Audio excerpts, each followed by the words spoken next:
आपको आमिर खान की फिल्म लगान याद है? वो सीन जब गांव के बूढ़े ईश्वर काका बारिश की आस में आसमान की तरफ देखकर चिल्लाते हैं, हे भगवान हमारी सुन लो। सिनेमा हॉल में सन्नाटा छा जाता है, दर्शकों की आंखें नम हो जाती हैं। लेकिन हैरानी की बात यह है कि साल 2025 में तेलंगाना के संगारेड्डी में 40 मजदूर जिंदा जल गए और देश खामोश रहा।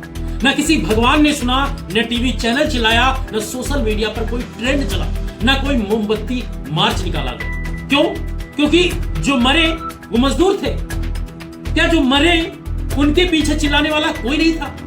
देश के न्यूज चैनल उस दिन डिबेट कर रहे थे, राखी सावंत ने नया पति क्यों बदला। इस पर डिबेट हो रही थी। यूट्यूब शॉर्ट्स पर 12 लाख व्यू था एक वीडियो पर, जिसे बताया जा रहा था कि कौन से शंख से धन की प्राप्ति होती है और कौन सा ज्योतिष आपको किस तरीके से कमा कर दे सकता है। ये सारे टीवी चैनल पर चलते हैं। लेकिन संगारेड्डी में जो हादसा हुआ उसमें 40 मजदूरों की लाशें राख में बदल गई और वो खबर एक स्क्रॉल में, एक लाइन में खत्म हो गई। क्यों?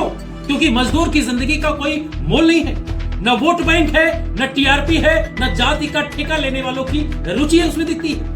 भारत 2 हिस्सों में बटा है। एक भारत मेट्रो में सॉरी कहकर मुस्कुरा देता है, दूसरा भारत मशीन में हाथ कटवाकर चुपचाप घर चला जाता है अगर वो जिंदा है तो।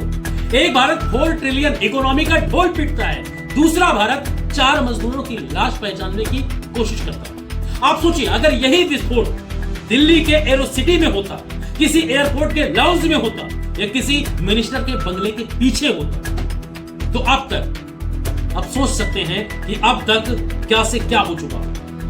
हेलीकॉप्टर उड़कर पहुंच गए होते, एनडीआरएफ 30 कैमरों के साथ रेस्क्यू कर रहा होता और ये दिखा रहा होता, बता रहा होता कि देखिए हम लोग कैसे लोगों को बचा रहे हैं। रिपब्लिक टीवी चिल्ला रहा होता, देश रो रहा होता और प्रधानमंत्री जी ट्वीट कर रहे होते और कर चुके होते और कहते कि मन बहुत व्यथित है, ऐसी घटना पर मैं दुख प्रकट करता हूं, मुझे खेद बहुत है। कैंडल मार्च निकाले जा चुके होते, लेकिन मजदूर मरे हैं साहब, इसीलिए मामला ठंडा है और समाज भी।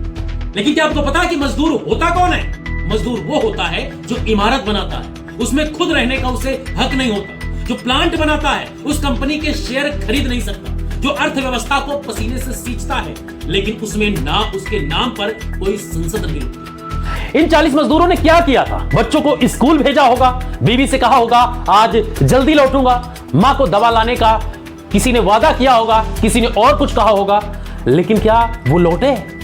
क्या वो अपनी मां के पास पहुंच पाए? अपने बच्चों के पास पहुंच पाए? एक बैग में उनकी जली हुई हड्डियां और 1 करोड़ का मुआवजा उनकी मां के पास पहुंचा और सरकार कहती है परिवार को मुआवजा मिलेगा। हम कहते हैं क्या ये खून का सौदा नहीं है? 2018 से 2022 के बीच 5336 मजदूर फैक्ट्रियों में मरे, लेकिन ये आंकड़ा सिर्फ रजिस्टर्ड फैक्ट्रियों का है। भारत के 90% मजदूर रेगुलर अनऑर्गेनाइज्ड फैक्ट्री में काम करते हैं, जहां कोई रिकॉर्ड नहीं होता, जहां मशीनें 25-30 साल पुरानी होती हैं, जहां मजदूर को हेलमेट, मास्क या दस्ताने तक नहीं दिए जाते। उनका इंश्योरेंस उतना ही फर्जी होता है जितनी सरकारी जांच में होती है।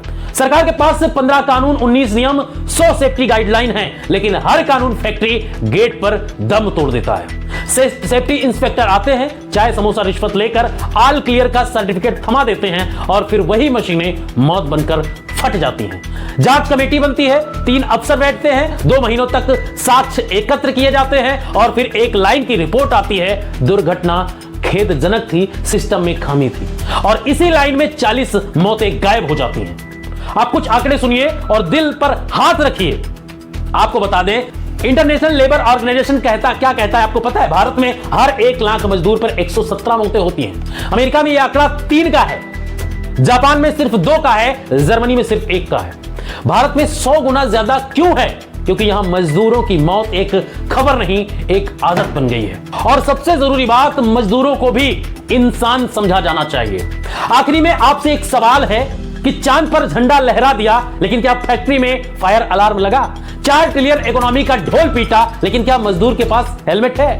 देशभक्ति का मतलब सिर्फ तिरंगा पकड़ना नहीं है, तिरंगे की नींव पर खून बहता देखना भी देशभक्ति नहीं है। सच्ची देशभक्ति तब होगी जब मजदूर की चीख पर देश रोएगा। मजदूर की मौत को न्यू नॉर्मल मत बनने दीजिए। उनकी चीख भी आपकी है, उनका दर्द भी हमारा है और उनकी लड़ाई भी हमारी होनी चाहिए। इसीलिए इस तरीके की घटनाओं पर आपको बोलना होगा, लिखना होगा, कोसना होगा, कैंडल मार्च या फिर इस तरह की चीजों को करने से कुछ नहीं होगा, मुआवजा देने से कुछ नहीं होगा। फिलहाल इस वीडियो पर आप क्या सोचते हैं कमेंट सेक्शन में हमें जरूर बताइए।